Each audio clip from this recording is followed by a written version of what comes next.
You're looking off to the left? Yeah, that's where that guy just stopped. Part of that. Just went to his truck. Okay. Now he's running off into the field. You see this? Yep. I got a guy running, throwing a weapon. Smoke him. Those 5 seconds were all the evidence an Apache crew needed to kill 3 unarmed men. This is gun camera footage from an Apache tank-busting helicopter in Iraq. This is a tractor that has been ploughing a field. Although the footage is in infrared, it is not night time. The farmer has been managing to plough his field in straight strips. This means that there is enough light for him to see what he's doing. The gun camera clock says that it's 16:30 Zulu time. That's about 7:30 in the evening in Iraq.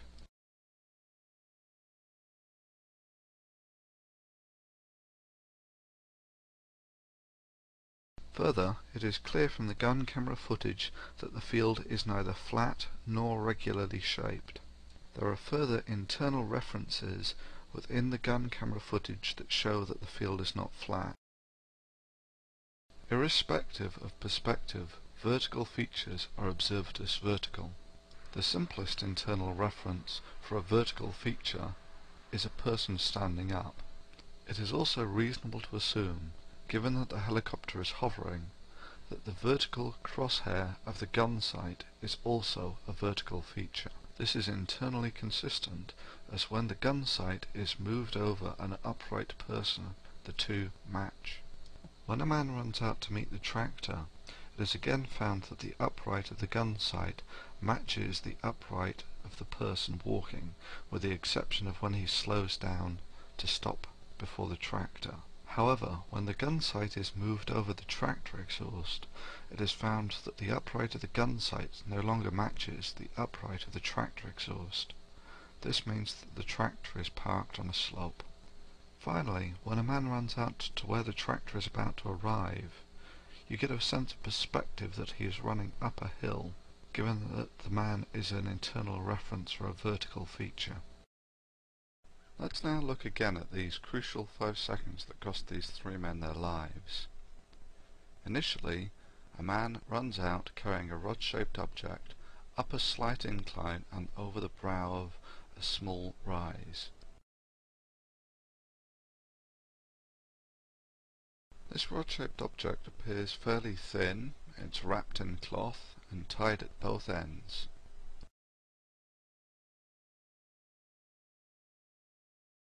The man moves like he's young. The man runs up a slight incline and then over the rise of this incline to drop his rod-shaped object. When he drops the rod-shaped object, we see that there is a nice, warm handprint on the rod-shaped object. In slow motion we can see that the rod-shaped object appears to contain a springy object that flexes when it is dropped on the ground.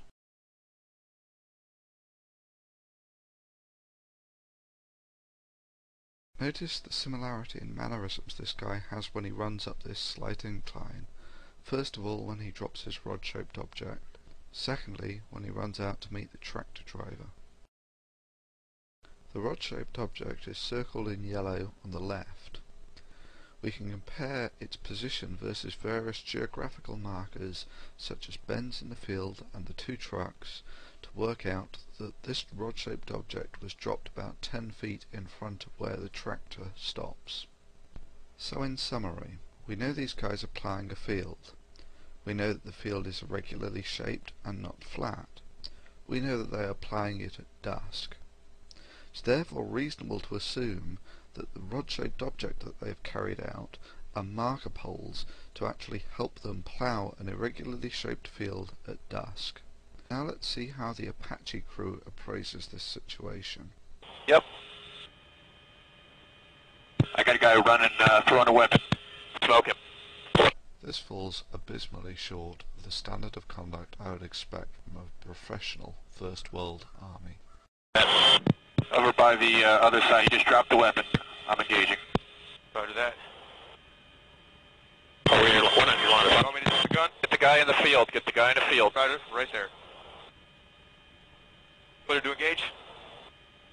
Clear to engage asked as a rhetorical question. This man wants to pull the trigger.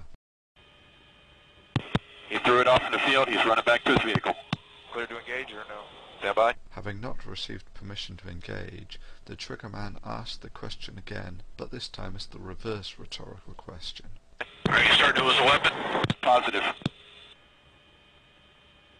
However, the gunner is not certain that it is a weapon as he pans out back into the field to try and locate the weapon. He fails to do so because it is almost completely thermalized with the field already. You're in the vehicle. He's at the vehicle.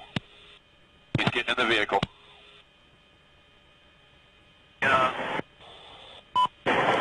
Personnel throwing weapons out in the field, running back into the vehicle. Viper 2-4 spotted him. He's in the engaged this time. Roger, that's at that same location? Just south of my location. If he goes back out there, he goes towards it. Roger, can you work at the see what he does? Wait one, he'll pass it up.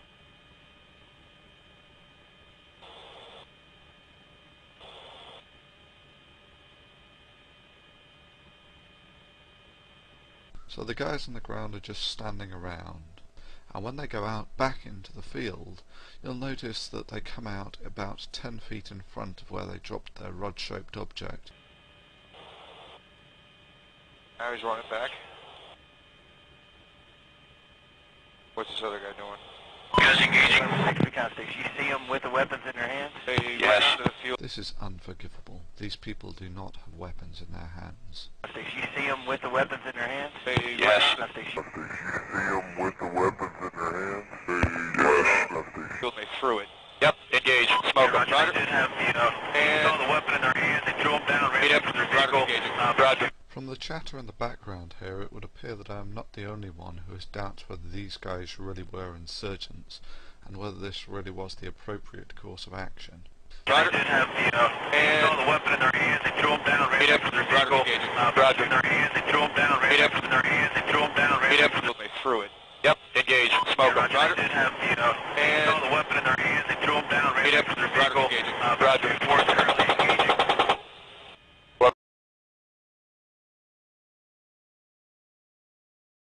Engaging. Roger. 2-4 currently engaging. What range do you have? And Roger. Had a Yep. laser range on him. Go out of range. Fuck. Better. Range auto.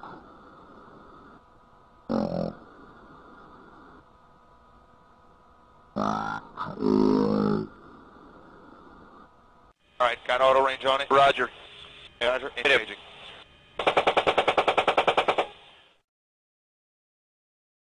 I won't show the rest as it contains graphic violence. Needless to say that in the contest between a tank-busting helicopter and 3 unarmed farmers, the outcome is a massacre.